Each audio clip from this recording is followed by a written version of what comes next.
কষে দেখি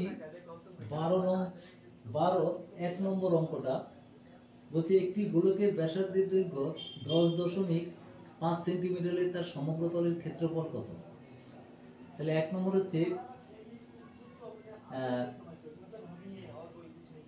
সমগ্র তলের ক্ষেত্রফল, গোলকের সমগ্র তলের ক্ষেত্রফল গোলকের সমগ্র তলের ক্ষেত্রফল ইকুয়াল টু হচ্ছে 4 পাই আর স্কয়ার,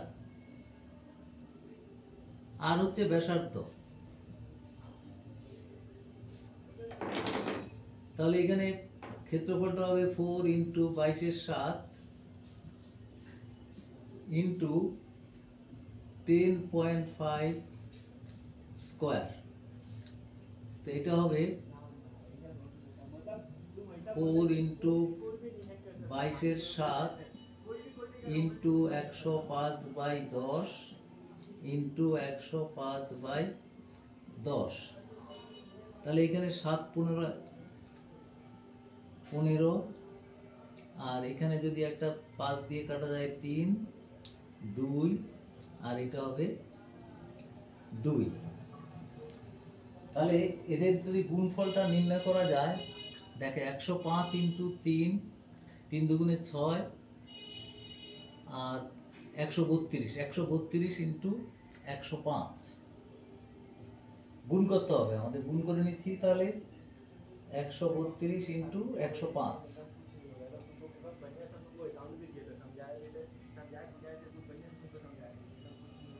তাহলে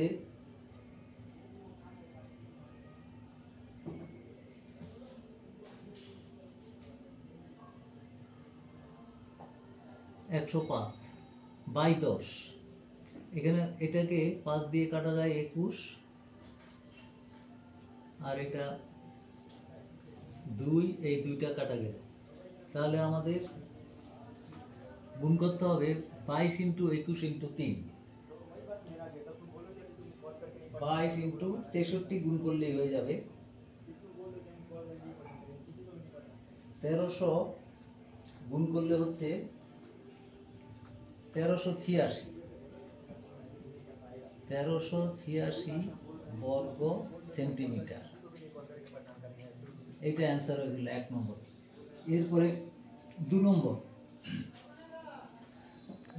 আমরা একটি চামড়ার বল তৈরি করতে প্রতি বর্গ সেন্টিমিটার 17.5 টাকা হিসাবে 431.2 টাকা লেগেছে। বলটির ব্যাসের দৈর্ঘ্য কত? ধরি বলটির ব্যাসার্ধ সমান 8 সেন্টিমিটার। তাহলে চামড়াটা লেগেছে সেটা হচ্ছে সমগ্র তলের ক্ষেত্রফল। সুতরাং চামড়ার পরিমাণ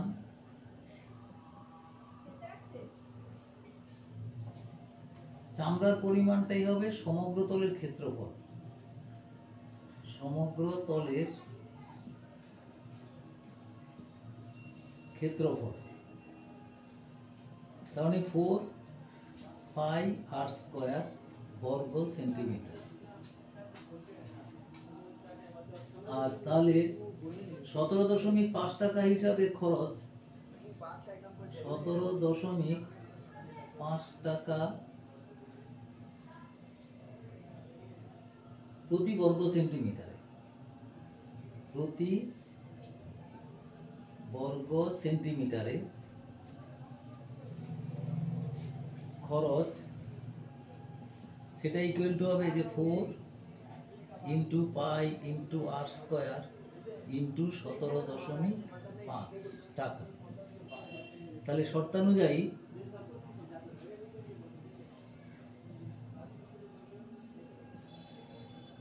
four into 22/7 into r square into 17.5 175/10 সেটা ইকুয়াল টু হবে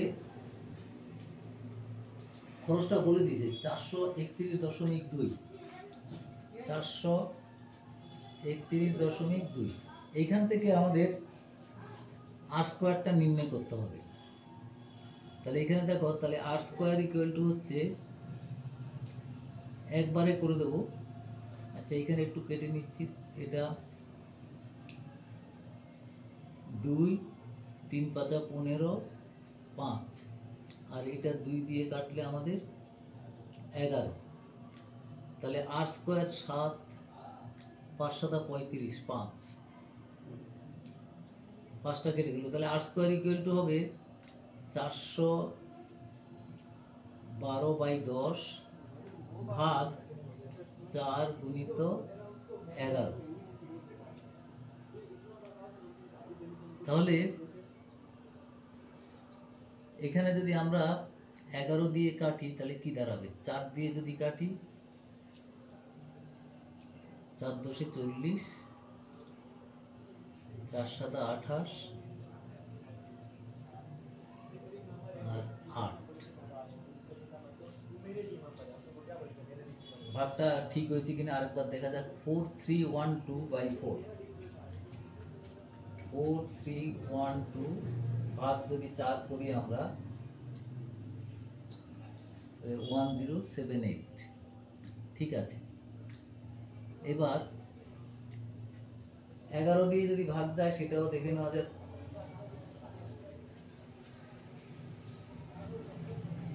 11 দিয়ে যদি আমরা কাটি, 9 11 99, 8 88, তাহলে 98। আর স্কোয়ার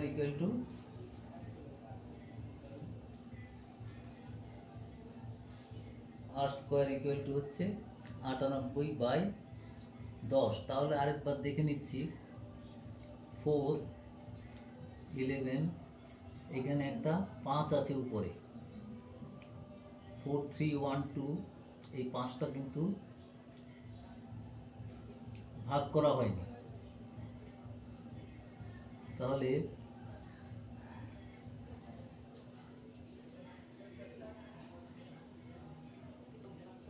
4 4 দিয়ে ভাগ, 11 দিয়ে ভাগ, আর এই 5 দিয়ে ভাগ, 4312/10। ঠিক আছে, তাহলে আর ইকুয়াল টু হবে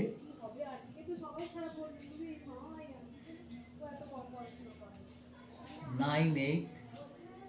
আচ্ছা, এটাকে 2 দিয়ে কেটে দাও, 49, আর এটা হবে 2, সরি 5।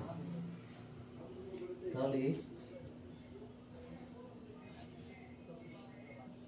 49/25 তার রুট ওভার, তাহলে এটা 7/5।